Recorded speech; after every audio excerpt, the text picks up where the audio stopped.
আজকের আমরা ঈশ্বরের বাক্য থেকে দেখব কিভাবে আত্মিক দুর্বলতা কাটিয়ে উঠবেন।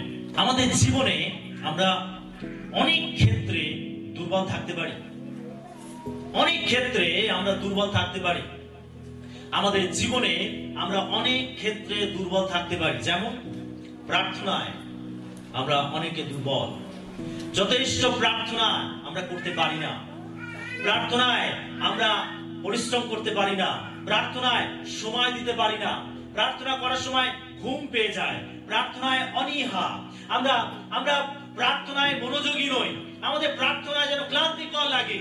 আমাদের অনেকের জীবনে প্রার্থনায় দুর্বলতা দেখতে পাওয়া যায়। আমরা সবকিছু করতে ভালোবাসি, আমরা গান করতে ভালোবাসি, আমরা আরাধনা করতে ভালোবাসি, নাচতে ভালোবাসি, কিন্তু যখন প্রার্থনার বিষয় আসে অনেক সময় আমাদের ব্যক্তিগত জীবনে এবং যখন আমরা সহভাগিতায় মিলিত হই, মণ্ডলীতে মিলিত হই, আমরা অনেক সময় আমাদের প্রার্থনাশীল জীবনে আমরা দুর্বল। কি আপনি আপনার জীবনে এই দুর্বলতাকে কি লক্ষ্য করেছেন?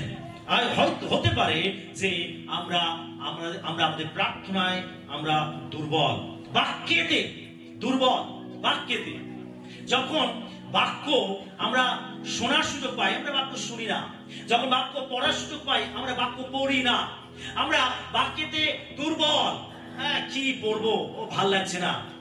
আমরা বাক্যেতে অনীহা, বাক্য পাঠে দুর্বল, বাক্য পালনে দুর্বল, বাক্যেতে দুর্বল।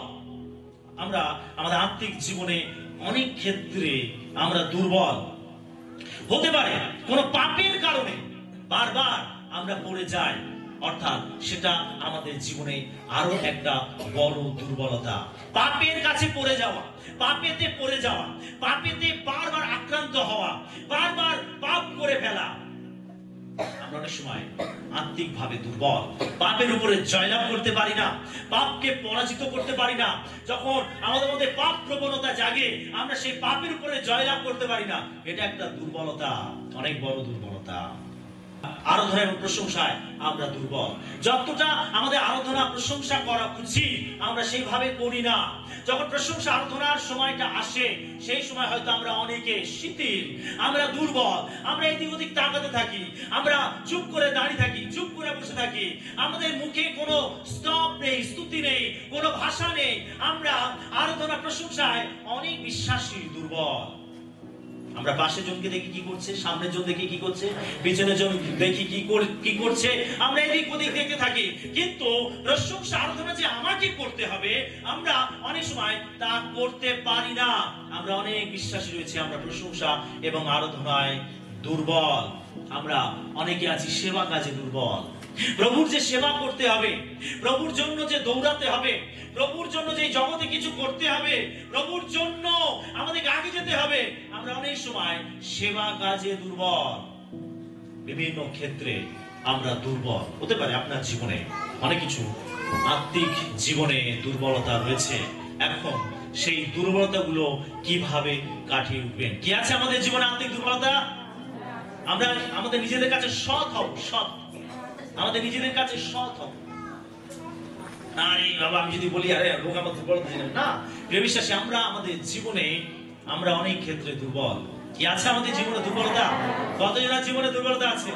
আমাদের প্রত্যেকের জীবনে কিছু না কিছু দুর্বলতা আছে। ঈশ্বর চান যেন আমরা সেই দুর্বলতাকে কাটিয়ে উঠি। ঈশ্বর আমাদেরকে লক্ষ্য রাখেন, ঈশ্বর আমাদেরকে যত্ন নেন, ঈশ্বর আমাদের সঙ্গে কথা বলেন।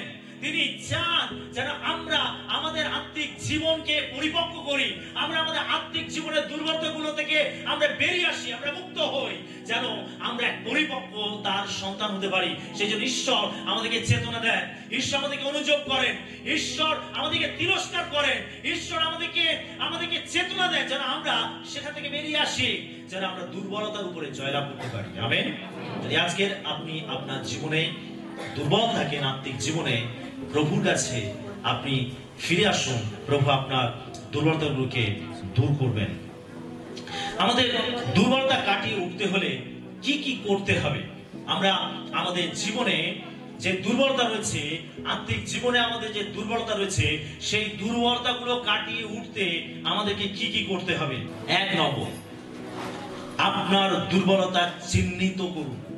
প্রথমত নিজের প্রতি সৎ হতে হবে যে হ্যাঁ, আমি আমার জীবনে এই জায়গাটাতে দুর্বল, আমি দুর্বল। আত্মিকভাবে আমার যতটা শক্তি থাকা উচিত, আত্মিকভাবে যতটা পরিপক্ক হওয়া উচিত, আত্মিকভাবে আমার যতটা উদ্দীপিত হওয়া উচিত, আমার জীবনে তা নেই। এটা আপনার নিজের কাছে সৎ হতে হবে। আপনার জীবন আপনাকে গভীরভাবে দেখতে হবে, আপনার জীবনে ঝেঁকে দেখতে হবে যে কোন জায়গাটাতে আপনি দুর্বল। আপনাকে সেই জায়গাটা চিহ্নিত করতে হবে। আপনি কিসে দুর্বল? প্রার্থনায় দুর্বল? আপনি কি বাক্যেতে দুর্বল? আপনি কি আরাধনা প্রশংসায় দুর্বল? আপনি কি সেবা কাজে দুর্বল? আপনি কি বারবার কোনো প্রলোভনে, কোনো পাপে পরাজিত হয়ে যাচ্ছেন? আপনাকে সেই জায়গাটা প্রথমে চিহ্নিত করতে হবে। ঠিক আছে, যদি আপনি প্রার্থনা ঠিকঠাক করছেন, প্রার্থনায় সময় দিচ্ছেন, ঠিক আছে। যদি আপনি দেখছেন আরাধনা প্রশংসায় আপনি ঠিকভাবে আরাধনা প্রশংসা করছেন, ঠিক আছে।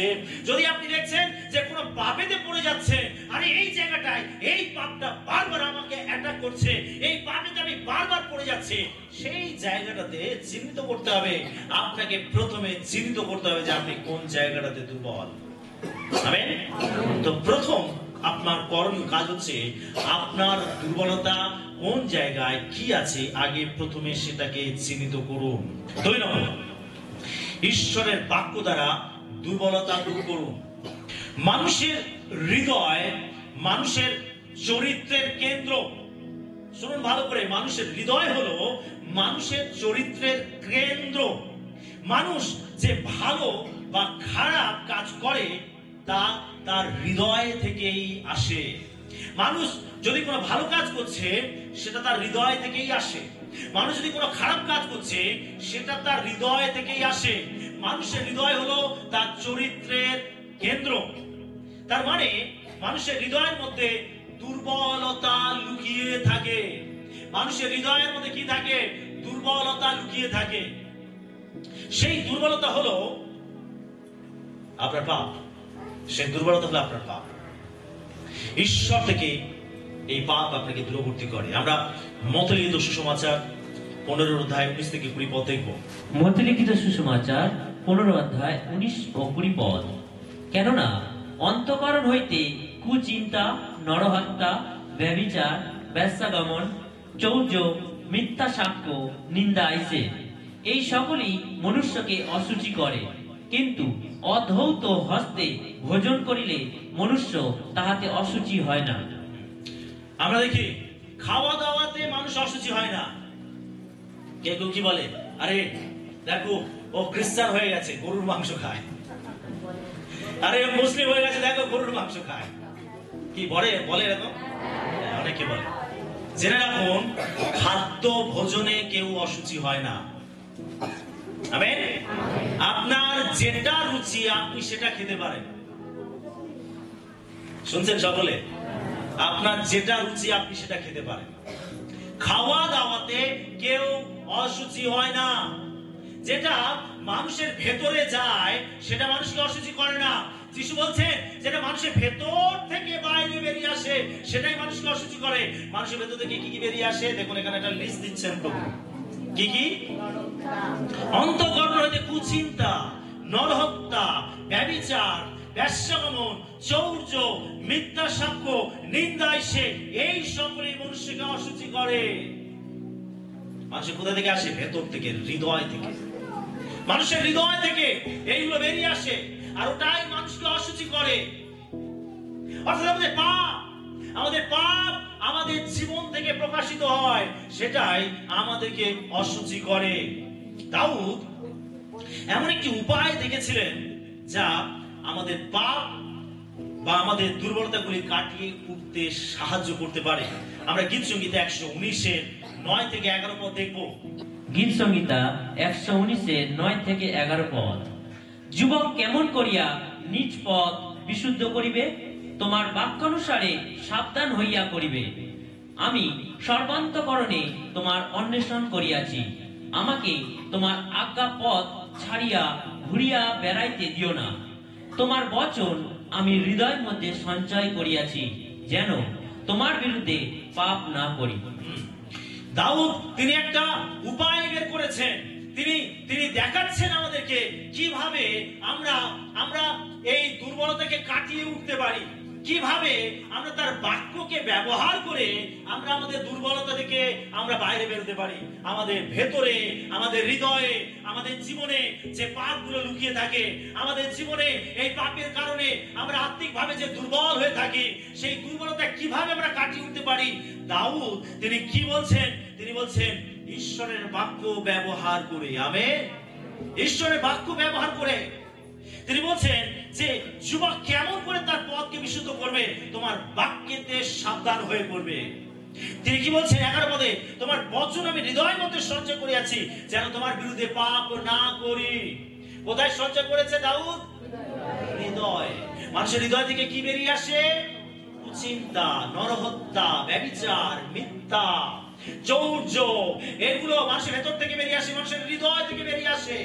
আর দাউদ বলছে যদি আমরা ঈশ্বরের বাক্য আমাদের হৃদয়ের মধ্যে রাখি, যে হৃদয় থেকে এগুলো বেরিয়ে আসে, যেটা মানুষকে অশুচি করে, পাপী বলে সাব্যস্ত করে, মানুষ অশুচি হয়, দাউদ বলছে যে আমি আমার হৃদয়ে ঈশ্বরের বাক্য রাখবো, ঈশ্বরের বাক্যকে সঞ্চয় করব, ঈশ্বরের বাক্যকে মজুত করব, আর সেটাই আমাকে সমস্ত পাপ থেকে রক্ষা করবে। আমেন। যদি আপনি আপনার দুর্বলতা থেকে বেরোতে চান, তাহলে ঈশ্বরের বাক্য আপনাকে কোথায় রাখতে হবে? হৃদয়। ঈশ্বরের বাক্য হৃদয় রাখুন। ঈশ্বরের বাক্যই পারে আপনার জীবনের দুর্বলতা থেকে মুক্ত করতে। আমেন। 3 নম্বর, প্রার্থনার দ্বারা আপনি দুর্বলতা দূর করুন। আপনার মধ্যে যে দুর্বলতা আছে, আপনি সেই দুর্বলতা কাটিয়ে ওঠার জন্য আপনি প্রার্থনা করুন। আপনি যদি চান আপনার জীবনের দুর্বলতা থেকে বেরোতে, তাহলে তার জন্য আপনাকে যে পদক্ষেপ নিতে হবে সেটা হচ্ছে আপনার প্রার্থনা। আপনার প্রার্থনা। আমরা মত্তী তার 7 অধ্যায় 7 থেকে 8 পদ পড়ব। মত্তী লিখিত সুসমাচার 7 অধ্যায় 7 থেকে 8 পদ। যাচনা করো, তোমাদিগকে দেওয়া যাইবে, অন্বেষণ করো, পাইবে, দ্বারে আঘাত করো, তোমাদের জন্য খুলিয়া দেওয়া যাইবে। কেননা যে কেউ যাচনা করে সে গ্রহণ করে, এবং যে অন্বেষণ করে সে পায়, আর যে আঘাত করে তাহার জন্য খুলিয়া দেওয়া যাইবে। প্রিয় বিশ্বাসী, আমাদের দুর্বলতা কাটিয়ে ওঠার জন্য আমাদের যিশুর কাছে আসতে হবে। যদি আপনি চান যে আপনি আপনার দুর্বলতা কাটিয়ে উঠবেন, আপনি দেখেছেন, চিহ্নিত করেছেন আপনি কোন জায়গায় দুর্বল, আপনার আত্মিক জীবনে কোন জায়গাটায় আপনি দুর্বল, আপনি চিহ্নিত করেছেন, আপনি বুঝতে পেরেছেন, এখন সেই দুর্বলতা নিয়ে আপনাকে যিশুর কাছে আসতে হবে। যিশু বলছেন যাচনা করো, তোমাদেরকে দেওয়া যাবে, অন্বেষণ করো, পাইবে, দ্বারে আঘাত করো, তোমাদের জন্য দ্বার খুলিয়া দেওয়া যাবে।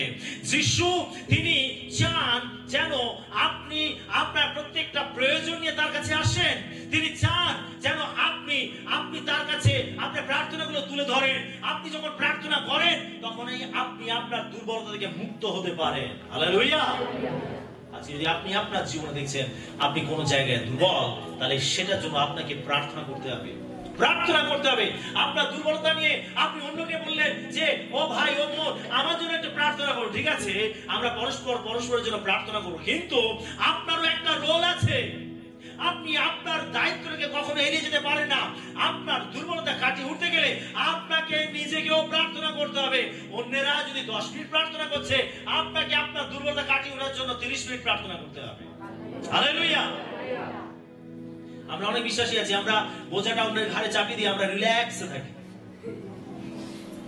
ওটা করলে হবে না। আমরা কখনো প্রভুকে প্রতারণা করতে পারি না। আমাদের নিজেদের যেটা করণীয় সেটা করতে হবে, প্রার্থনা। Hallelujah, hallelujah. আমাদের নিজেদের জন্য নিজেদের প্রার্থনা করতে হবে। আমাদের দুর্বলতাগুলো কাটিয়ে ওঠার জন্য যিশুর কাছে আসতে হবে। এক বাবা তার পুত্রকে নিয়ে যিশুর কাছে এসেছিল, যার মৃগী রোগ ছিল, যাকে দুষ্ট আত্মা অ্যাটাক করতো একেবারে ছোট থেকে। বারবার তাকে আগুনে ফেলে দিত, জলে ফেলে দিত, আমরা মধ্যে সুসমাচার 17 অধ্যায়ে ঘটনাটা দেখতে পাই। সেই বাবা যখন যিশুর কাছে এসেছিল, যিশু তার পুত্রকে সেই অশুচি আত্মা থেকে মুক্ত করেছিলেন, উদ্ধার করেছিলেন। সেই বাবা যিশুর কাছে এইভাবে প্রার্থনা করছিল, প্রভু যদি আপনি পারেন আমার ছেলেকে সুস্থ করুন। যিশু বলছে, যদি পারেন, যে বিশ্বাস করে তার পক্ষে সকলই সম্ভব। তখন সেই বাবা নিজের জীবনে ঝেঁকে দেখেছিল তার জীবনে অবিশ্বাস রয়েছে, তার জীবনে সন্দেহ রয়েছে, এটা হচ্ছে তার জীবনে দুর্বলতা। সেই জন্য সে যিশুর চরণে পড়ে বলেছিল, প্রভু আমার অবিশ্বাসের প্রতিকার করুন। হালেলুয়া। আজকে যদি আপনার জীবনে দেখছেন যে কোন জায়গায় আপনি দুর্বল হয়ে রয়েছেন, আপনি চিহ্নিত করতে পেরেছেন, সেই সমস্যা নিয়ে আপনাকে যিশুর কাছে প্রার্থনা করতে হবে। যেভাবে সেই পিতা তার দুর্বলতা নিয়ে যিশুর চরণে পড়েছিল, তার প্রতিকার করার জন্য যিশুর কাছে অনুরোধ করেছিল, একইভাবে আজকে আপনাকে যিশুর চরণে পড়তে হবে এবং প্রভুকে বলতে হবে, প্রভু আমার এই দুর্বলতা থেকে আমাকে মুক্ত করো। আমেন। যদি আপনি দেখছেন পাপীতে পড়ে যাচ্ছেন, প্রভুকে বলতে হবে, এই পাপ থেকে আমাকে মুক্ত করো। যদি আপনি দেখছেন প্রার্থনাতে দুর্বল, আপনি প্রভুকে বলুন, আমাকে প্রার্থনাশীল জীবন দাও, আমাকে বিরতির আত্মা দাও। যদি আপনি দেখছেন আপনি বাক্যেতে দুর্বল, আপনি ঈশ্বরের কাছে প্রার্থনা করুন, যিশুর কাছে প্রার্থনা করুন, প্রভু তোমার বাক্যের প্রতি আমার আগ্রহ দাও, আমাকে আকাঙ্ক্ষিত করো, আমাকে তোমার বাক্য পড়ার শক্তি দাও, তোমার বাক্য বোঝার জ্ঞান দাও। আপনি যখন এইভাবে প্রভু চরণে পড়বেন, আপনি দেখবেন যে দুর্বলতা থেকে আপনি মুক্ত হয়েছেন। হালেলুয়া। যদি আপনি প্রার্থনা না করেন, আপনি কখনো আপনার দুর্বলতা কাটিয়ে উঠতে পারবেন না। যেটা আপনার জীবনে শক্তি নিয়ে আসে সেটা হচ্ছে প্রার্থনা। যেটা আপনাকে মুক্ত করতে পারে সেটা হচ্ছে প্রার্থনা। প্রার্থনা দ্বারা আপনি আপনার দুর্বলতা থেকে আপনি মুক্ত হতে পারেন। আমেন। আমরা আদিমণ্ডলী প্রেরিতগণকে দেখি, তারাও তাদের জীবনে দুর্বলতার মধ্যে পড়েছিল এবং তারা সেটাকে কাটিয়ে ওঠার জন্য প্রার্থনার উপর নির্ভর করেছিল। আমরা প্রেরিত তার 4 অধ্যায় 29 থেকে 31 পদ দেখবো, প্রত্যেকেই আমরা দেখবো। প্রেরিত 4 অধ্যায় 29 থেকে 31 পদ। আর এখন হে প্রভু, উহাদের ভয় প্রদর্শনের প্রতি দৃষ্টিপাত করো এবং তোমার এই দাসদিগকে সম্পূর্ণ সাহসের সহিত তোমার বাক্য বলিবার ক্ষমতা দাও। আরোগ্য দানাতে তোমার হস্ত বিস্তার করো, আর তোমার পবিত্র দাস যিশুর নামে যেন চিহ্ন কার্য ও অদ্ভুত লক্ষণ সাধিত হয়। তাহারা প্রার্থনা করিলে যে স্থানে তাহারা সমবেত হইয়াছিলেন সেই স্থান কাঁপিয়া উঠিল এবং তাহারা সকলেই পবিত্র আত্মায় পরিপূর্ণ হইলেন ও সাহসপূর্বক ঈশ্বরের বাক্য বলিতে থাকিলেন। আমেন। আদিমণ্ডলীকে ভয় দেখানো হয়েছিল, আরে তোমরা যিশুর নাম আর বলবে না, আরে যিশুর কথা অন্যকে আর প্রচার করবে না, আমরা যিশুর কথা শুনতে চাই না। লোকেরা তাদেরকে ভয় দেখাচ্ছিল।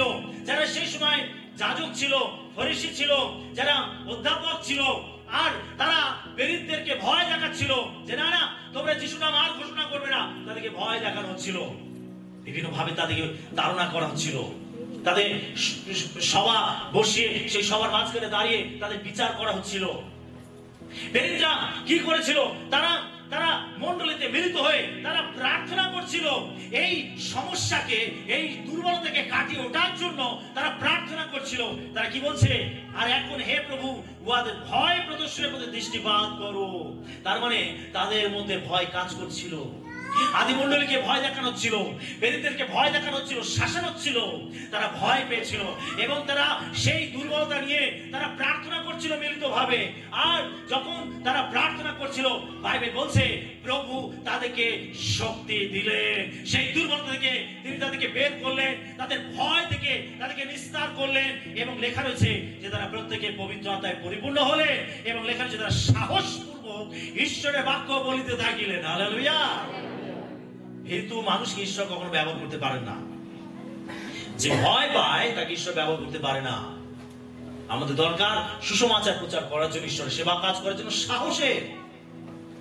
যে সাহসী হয় প্রভু তাকে ব্যবহার করেন। আমেন। যদি আপনার মধ্যে সাহস না থাকে, আপনি যিশুর কথা অন্যকে বলতে পারবেন না। যদি আপনার মধ্যে ভয় থাকে, তাহলে আপনি যিশুর কথা অন্যকে বলতে পারবেন না। আপনার দরকার সাহস। আমেন। শিষ্যদেরকে, প্রেরিতদেরকে প্রভু সাহস দিলেন। পবিত্র আত্মায় তারা ভরে গেল, তারা শক্তি পেল, সাহস পেল। এই যে ভয়, এই যে তাদের আত্মিক জীবনের দুর্বলতা, সেই দুর্বলতা থেকে তারা নিস্তার পেল। তারা সাহসের সঙ্গে প্রভুর কথা অন্যকে বলতে শুরু করলো। আমেন। তারা প্রার্থনা দ্বারা তাদের দুর্বলতা থেকে তারা মুক্ত হয়েছিল। সেই আমাদেরকেও প্রার্থনা করতে হবে। আপনার জীবনে, আত্মিক জীবনে যে ক্ষেত্রে আপনি দুর্বল, সেই জায়গাটার জন্য আপনাকে প্রার্থনা করতে হবে, তুলে ধরতে হবে প্রভুর কাছে। Amen, hallelujah. 4 নম্বর, ধৈর্য ধরে লড়াই চালিয়ে যান। কার্যত একজনের দুর্বলতা কাটিয়ে ওঠার প্রচেষ্টার উপর নির্ভর করে তার উত্থান এবং তার পতন। একজন সে যদি চায় তার দুর্বলতা কাটিয়ে উঠতে, তাহলে তার প্রচেষ্টা থাকতে হবে, তার মধ্যে চেষ্টা থাকতে হবে, তার মধ্যে ইচ্ছা থাকতে হবে যে আমি আমার এই দুর্বলতা কাটিয়ে উঠবই।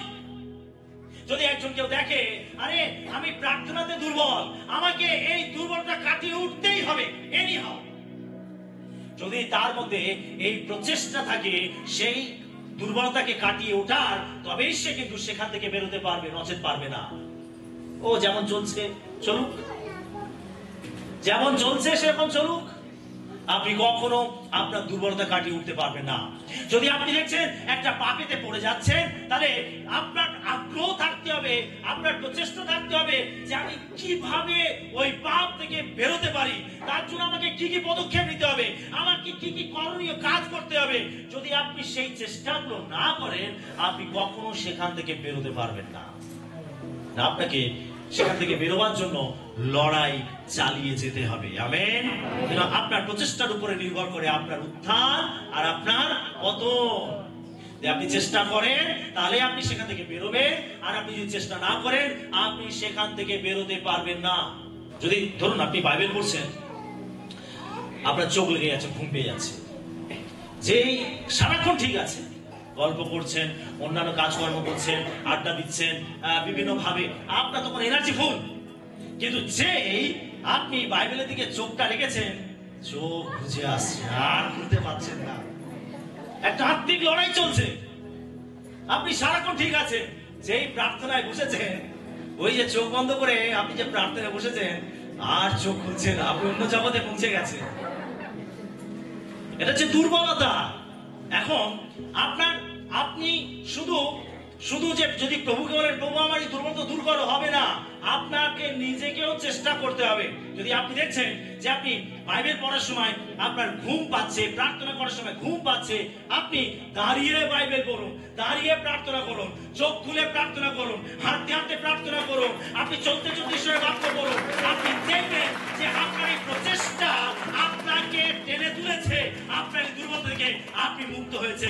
শয়তান এতদিন ধরে আপনার চোখের পাতা ধরে ঝুলছিল, শয়তান এতদিন ধরে আপনাকে বন্দী করে রেখেছিল, কিন্তু যখন আপনি পদক্ষেপ নিয়েছেন, যখন আপনি কাজ করতে আরম্ভ করেছেন, আপনি চেষ্টা করতে আরম্ভ করেছেন, আপনার জীবন থেকে শয়তান পালাই পালাই বলে রব ছেড়ে সে পালাচ্ছে। হালেলুয়া।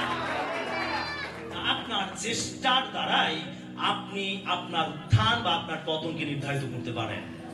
যদি আপনি নিজে কোনো অ্যাকশন না নেন, কিচ্ছু হবে না। যদি আপনি এক জায়গায় দাঁড়িয়ে থাকেন, স্বর্গ এক জায়গায় দাঁড়িয়ে থাকবে। সেই যিশু কি বলছেন, যা তুমি পৃথিবীতে বাঁধবে তার স্বর্গেও বাঁধা হবে, যা কিছু এখানে মুক্ত করবে তার স্বর্গেও মুক্ত করা হবে। তার মানে প্রথম অ্যাকশনটা আপনাকে নিতে হবে, প্রথম পদক্ষেপটা আপনাকে নিতে হবে, প্রথম চেষ্টাটা আপনাকে করতে হবে।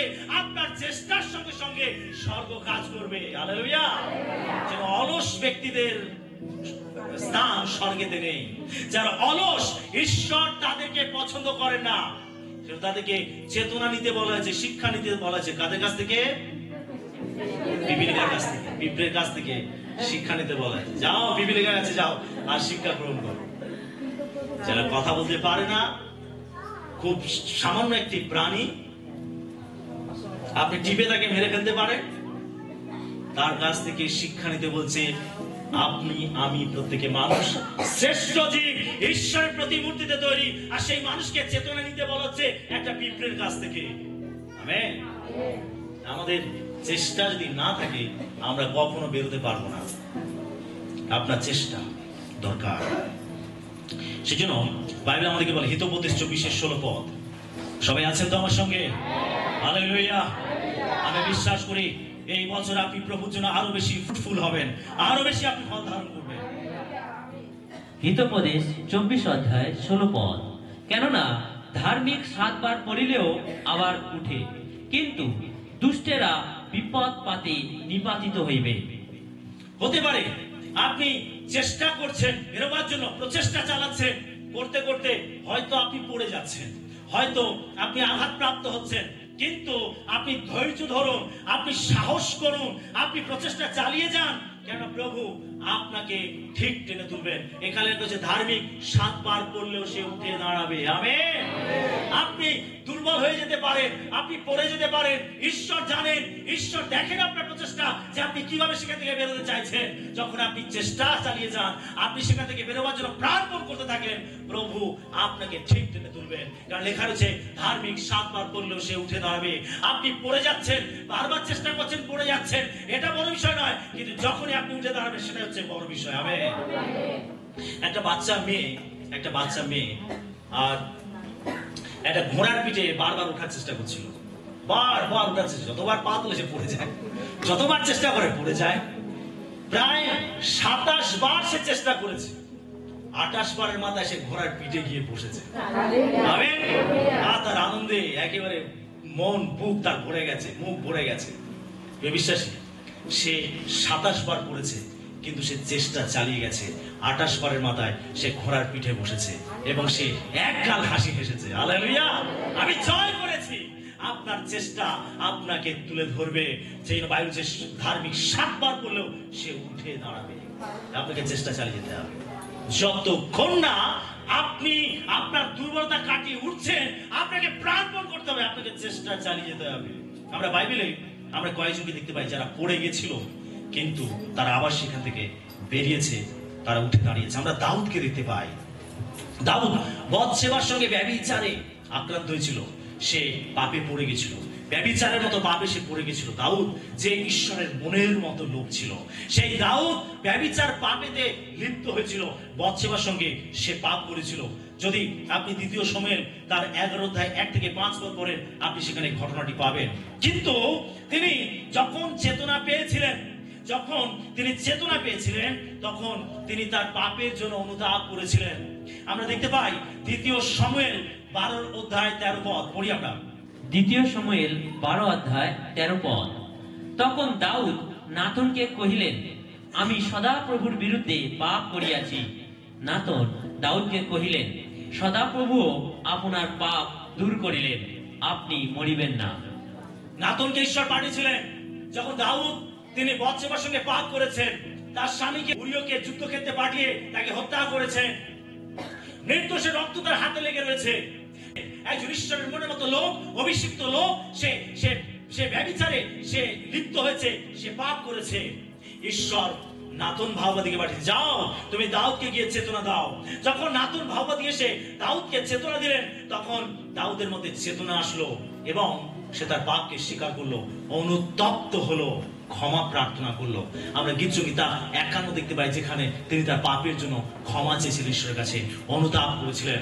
অর্থাৎ দাউদ তার জীবনে দুর্বলতা এসেছিল, কিন্তু তিনি অনুতপ্ত হয়েছিলেন, প্রার্থনা করেছিলেন, আর তিনি তার দুর্বলতা থেকে মুক্ত হয়েছিলেন। নাথন ভাওবাদী বলেন, প্রভু আপনার পাপকে ক্ষমা করলেন, আপনি মরবেন না।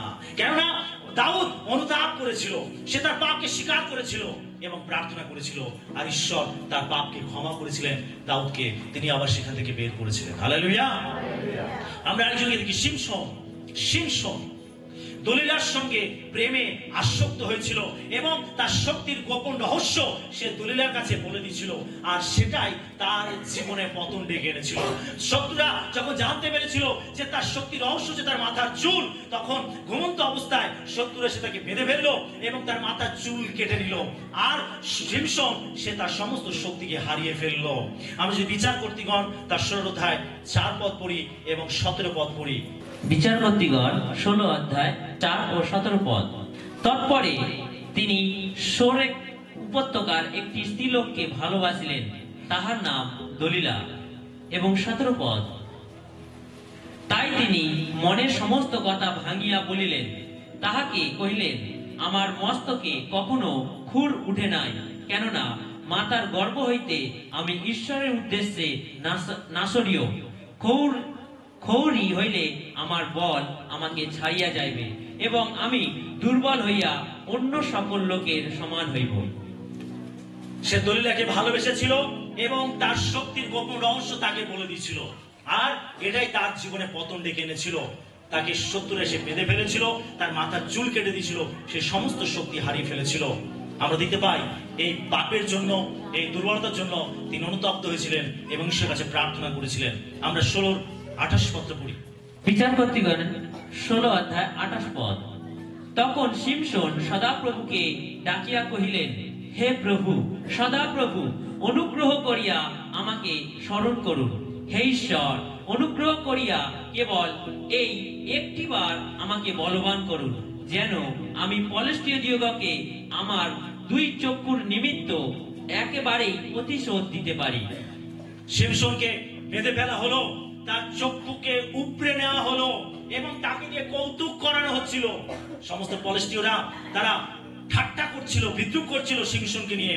একজন ঈশ্বরের অভিষিক্ত দাস, ঈশ্বর তাকে শক্তি দিয়েছেন, সেই শক্তি দ্বারা ঈশ্বর চেয়েছিলেন ইসরায়েল জাতিকে পলেষ্টীয়দের কবল থেকে মুক্ত করতে। এখন সেই শিমশোন, সে তার শক্তি হারিয়েছে, তার গোপন শক্তির কথা সে ফাঁস করে দিয়েছে, বলে দিয়েছে। আর সেই জন্য শত্রুতা তাকে বেঁধেছে এবং তার চোখ উপড়ে নিয়েছে, তাকে দিয়ে কৌতুক করাচ্ছে। এখন শিমশোন সে তার ভুলকে বুঝতে পেরেছে এবং সে অনুতপ্ত হয়ে ঈশ্বরের কাছে প্রার্থনা করছে, আর একটাবার আমাকে সুযোগ দাও, যেন এই পলেষ্টীয়দিগকে আমি শিক্ষা দিতে পারি। ঈশ্বর তিনি তার প্রার্থনা শুনলেন, তাকে শক্তি দিলেন। আর শিমশোন তিনি যে থামে তাকে বাঁধা ছিল আর যে পিলারে তাকে বাঁধা ছিল, সেগুলো তিনি এমন ভাবে টানলেন যে সব হুড়মুড় করে ভেঙে ঘর বাড়ি চাপা পড়ে সবাই মারা গেল। ঈশ্বর তাকে তার প্রার্থনার উত্তর দিয়েছিলেন। আমেন। তিনি সেই দুর্বলতা কাটিয়ে উঠেছিলেন। আমরা জোনাকে দেখতে পাই, জোনাকে দেখতে পাই। যদি জোনা 1 অধ্যায় 1 থেকে 17 পদ পড়ি, আমরা সেখানে দেখতে পাবো যে ঈশ্বর জোনাকে নিনবিতে পাঠিয়েছিলেন। তিনি সেখানে থেকে পাঠাতে চেয়েছিলেন, কিন্তু জোনা নিনবিতে না গিয়ে সে তর্শিশে পালিয়ে যাচ্ছিল, সে ভয় পেয়ে পালিয়ে যাচ্ছিল। আমরা দেখতে পাই এই জন্য তাকে অনেক বড় বিপদের মধ্যে পড়তে হয়েছিল। তাকে সমুদ্রে ফেলে দেওয়া হয়েছিল এবং একটা বড় মাছ তাকে গিলে নিচ্ছিল এবং মাছের উদরের মধ্যে তাকে 3 দিন 3 রাত কাটাতে হয়েছিল। এই রকম একটা ভয়ঙ্কর পরিস্থিতির মধ্যে জোনাকে পড়তে হয়েছিল, তার কারণ সে ঈশ্বরের অবাধ্য হয়ে অন্যদিকে পালিয়ে যাচ্ছিল। অবশেষে আমরা দেখতে পাই যে এই জোনা সে তার ভুলের জন্য সে অনুতপ্ত হয়েছিল এবং ঈশ্বরের কাছে প্রার্থনা করেছিল। যদি আমরা জোনা 2 অধ্যায় 1 থেকে 10 পদ পড়ি, আমরা সেখানে জোনার প্রার্থনা দেখতে পাই। আমরা পিতরকে দেখতে পাই নতুন নিয়মে। পিতরের জীবনেও দুর্বলতা ছিল। পিতর 3 বার যিশুকে চিনি না বলে অস্বীকার করেছিল। এর আগে পিতর চ্যালেঞ্জ করেছিল, পিতর জোর দিয়ে বলেছিল, সবাই আপনাকে পরিত্যাগ করলেও আমি আপনাকে ছাড়বো না, আপনাকে পরিত্যাগ করবো না, আমি আপনার জন্য মরতে প্রস্তুত আছি। পিতর যিশুকে কথা দিয়েছিল, প্রতিশ্রুতি দিয়েছিল। যখন পিতর এই কথা বলছিল, তখন পিতরের মধ্যে অহংকার প্রকাশ পাচ্ছিল। আরে আমি ওই 11 জনের মতো নয়। যিশুর 12 জন শিষ্য ছিল, পিতরকে নিয়ে 12 জন, যিশুর 12 জন শিষ্য ছিল। আর পিতর সে ওই 12 জনের মধ্যে সে নিজেকে একটু পৃথক করছে, বাকি 11 জনকে বলছে, আরে না না, আমি ওদের মতো নয়, আমি আপনার জন্য মরতে প্রস্তুত আছি। ওরা মরবে কিনা জানি না, ওরা আপনার জন্য প্রাণ দেবে কিনা জানি না, কিন্তু আমি আপনার জন্য মরতে প্রস্তুত আছি। পিতর একটু নিজের অহংকারকে প্রকাশ করছিল। যিশু সেখানে ভাববানি করলেন, পিতর তুমি আমাকে 3 বার চিনি না বলে অস্বীকার করবে। সময় আসলো, আমরা দেখতে পাই মতি 26 অধ্যায় 69 থেকে 75 পদ এবং লূক লিখিত সুসমাচার 22 অধ্যায় 54 থেকে 62 পদ। আমরা পিতরকে দেখতে পাই যে পিতর এখানে 3 বার যিশুকে চিনি না বলে অস্বীকার করলো। যে পিতর যিশুকে ঘনিষ্ঠ, যে পিতর যিশুর সঙ্গে সঙ্গে থাকতো, 3.5 বছর ছিল, যিশুর একেবারে ঘনিষ্ঠ শিষ্য পিতর, যাকব এবং যোহনী 3 জন, আর এই 3 জনের মধ্যে পিতর একজন। এই পিতর যিশুকে 3 বার চিনি না বলে অস্বীকার করলো, না না আমি তাকে চিনি না, আমি জানি না তাকে। 3 বার অস্বীকার করলো। অবশেষে পিতর এই দুর্বলতা কাটিয়ে উঠেছিল। যদি আমরা লূক লিখিত সুসমাচার 22 অধ্যায় 62 পদ পড়ি আমরা এই জায়গাটা, লূক 22-62 পড়ি। লূক লিখিত সুসমাচার 22 অধ্যায় 62 পদ। আর তিনি বাহিরে গিয়া অত্যন্ত রোদন করিলেন। যখন পিতর 3 বার অস্বীকার করলো, না না আমি তাকে চিনি না, আমি তাকে জানি না, আর সঙ্গে সঙ্গে কি হলো, মোরগ ডেকে উঠলো, তাই তো? মোরগ ডেকে উঠলো। আর যখনই মোরগ ডেকে উঠলো, তখনই পিতরের মনে পড়লো প্রভু ভাববাণী করেছিলেন, প্রভু বলেছিলেন যে পিতর, তুমি আমাকে 3 বার চিনি না বলে অস্বীকার করবে। যখনই মোরগ ডেকে উঠলো, যিশু সেই ভাববাণী মনে পড়লো, তখন পিতর ক্রন্দন করতে লাগলো, অনুতাপ করতে লাগলো যে আমি কত বড় ভুল করেছি। আমেন। তারপরে আমরা পিতরকে দেখতে পাই যে পিতর কিভাবে ঘুরে দাঁড়িয়েছিল, তার দুর্বলতা কাটিয়ে উঠেছিল। সেই পিতর তার তার সমস্ত দুর্বলতা কাটিয়ে উঠে সে এমনই একজন পিলার হয়েছিল মণ্ডলীর। আমরা দেখতে পাই যে তার প্রচারে একদিনে প্রথমে 3000 লোক মন পরিবর্তন করেছিল। হালেলুয়া। যে পিতর ভয়েতে অস্বীকার করছিল, সেই পিতর এখন সবার সামনে দাঁড়িয়ে সে যিশুর কথা প্রচার করছে। তার প্রচার শুনে 3000 লোক মন পরিবর্তন করেছিল। পিতর তার দুর্বলতা কাটিয়ে উঠেছিল। আজকে প্রিয় বিশ্বাসী, আপনিও আপনার দুর্বলতা কাটিয়ে উঠতে পারেন। আমেন। যখন আপনি আপনার দুর্বলতা কাটিয়ে উঠবেন, আপনি দেখবেন প্রভুর জন্য আপনি কত পরাক্রমী হতে পেরেছেন, আপনি প্রভুর জন্য কত মহৎ কাজ করতে পারছেন, প্রভু আপনার জীবন দ্বারা কত গৌরবান্বিত হতে পারছেন। যদি আমাদের জীবনে দুর্বলতা থাকে, আমরা দুর্বলতা থেকে প্রশ্রয় দিই, আমরা দুর্বলতার মধ্যে থাকি, আমরা কখনো প্রভুকে গৌরবান্বিত করতে পারবো না। আপনার যেটা আহ্বান, আপনার জীবনে ঈশ্বরের যে পরিকল্পনা, আপনি সেটাকে ব্যর্থ করবেন যদি আপনি দুর্বলতার মধ্যে থেকে যান। প্রভু চান আপনার জীবনে তিনি যা সংকল্প করেছেন, তিনি দেখতে চান সেগুলো বাস্তবায়িত হতে, আর সেই জন্য আপনাকে আপনার দুর্বলতা কাটিয়ে উঠতে হবে। আপনি পারবেন যদি আপনি প্রচেষ্টা করেন। প্রভু আপনার দুর্বলতা থেকে আপনাকে মুক্ত করবেন। তিনি দাউদকে তুলে ধরেছিলেন, শিমশনকে তুলে ধরেছিলেন, জোনাকে তুলে ধরেছিলেন, পিতরকে তুলে ধরেছিলেন। প্রভু আপনাকেও তুলে ধরবেন, আপনিও আপনার দুর্বলতা কাটিয়ে উঠবেন। হালেলুয়া। এবং প্রভু যেন আপনি পরাক্রমী হতে পারবেন। প্রভু চান যেন আপনি আপনার দুর্বলতা কাটিয়ে উঠেন। Hallelujah, hallelujah. 5 নম্বর বিষয়, অন্যান্য বিশ্বাসীদের সাথে সহভাগিতা করে দুর্বলতা দূর করুন। জানতে হবে খ্রিস্টীয় জীবন কখনো একাকী জীবন নয়। যদি আপনি খ্রিস্টকে গ্রহণ করেছেন, যদি আপনি খ্রিস্টকে বিশ্বাস করেছেন, আপনি আপনার জীবনে ত্রাণ কর্তব্যে গ্রহণ করেছেন, আপনি কখনো একা একা চলতে পারেন না, আপনি একা একা থাকতে পারেন না। আপনার জীবনে প্রয়োজন সহভাগিতা। এই যে আমরা মণ্ডলীতে মিলিত হয়েছি, এটা কি আমাদের একটা সহভাগিতা। এখানে আসলে আমরা আমাদের দুর্বলতা থেকে মুক্ত হতে পারি, কি তাই তো? আমেন। Hallelujah, hallelujah. বাইবেল বলে ঠিক তাকে যে একাকী, ঠিক তাকে যে একাকী, কারণ সে পড়লে তাকে তোলার মতো কেউ থাকে না। সেই জন্য আমাদের দরকার সহভাগিতা। আমরা যখন সহভাগিতার মধ্যে আসি, তখন আমরা শক্তি আদান প্রদান করি, আমরা সহভাগিতা করি, একে অন্যের সঙ্গে আমরা বিভিন্ন বিষয় বিনিময় করি। কেউ চেতনা দেয় দুর্বলতার জন্য, কেউ আশ্বাস দেয়, কেউ উৎসাহিত করে, কেউ প্রার্থনা করে, কেউ প্রত্যাশা দেয়। আর এইভাবে আমরা একে অন্যকে তুলে ধরতে পারি সহভাগিতার মাধ্যমে। যে বিশ্বাসী সহভাগিতা করে না, যে বিশ্বাসী কখনো মণ্ডলীতে আসে না, যে বিশ্বাসী কখনো অন্য বিশ্বাসীদের সঙ্গে মিলিত হয় না, সেই বিশ্বাসী তার দুর্বলতা থেকে কখনো বেরোতে পারবে না।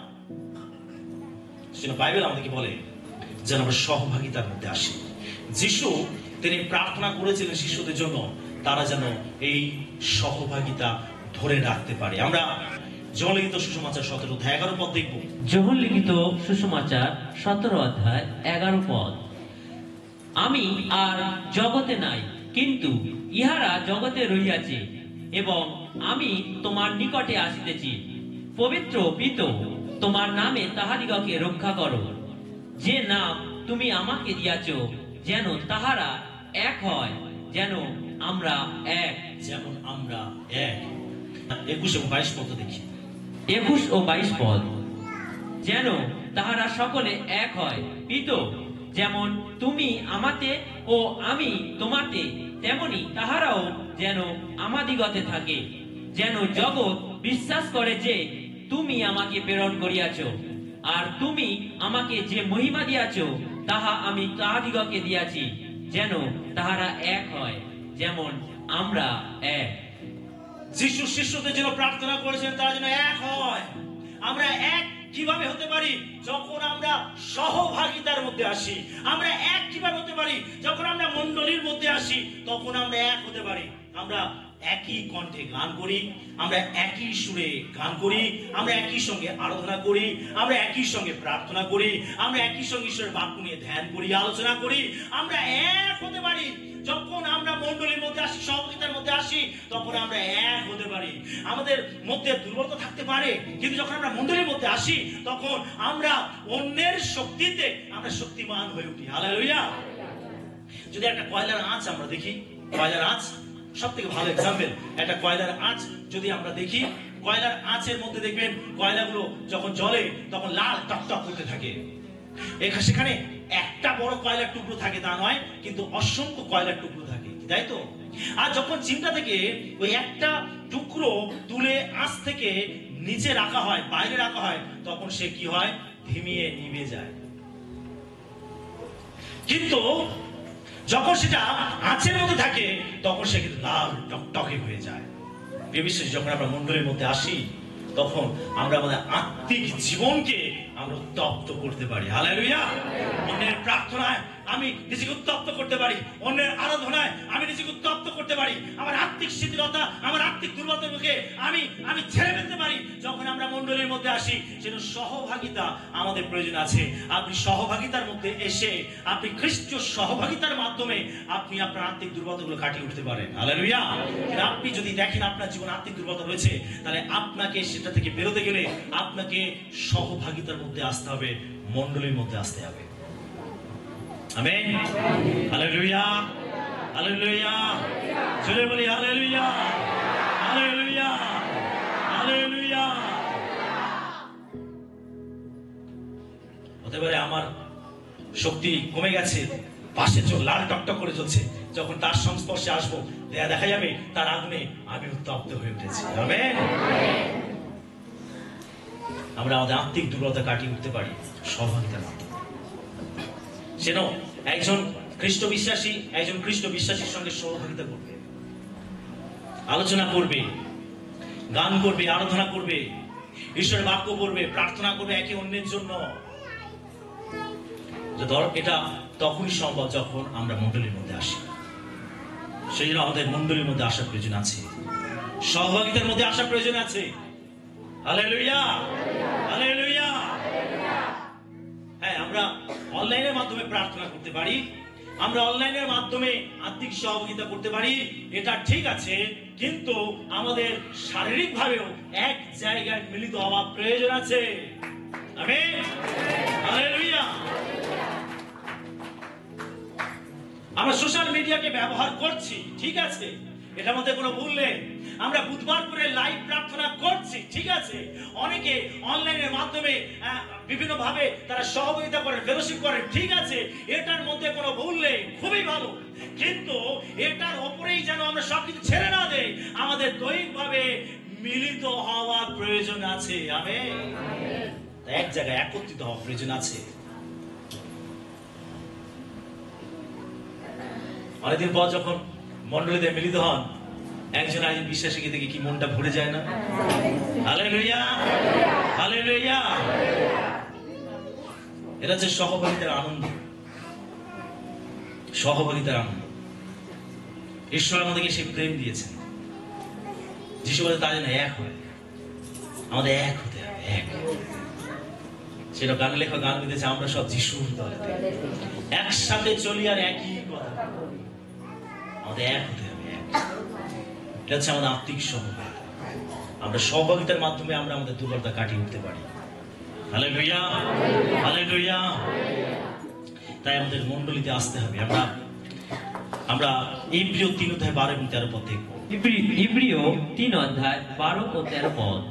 ভাতৃগণ, দেখিও, পাছে অবিশ্বাসের এমন মন্দ হৃদয় তোমাদের কাহারও মধ্যে থাকে যে তোমরা জীবন্ত ঈশ্বর হইতে সরিয়া পড়ো।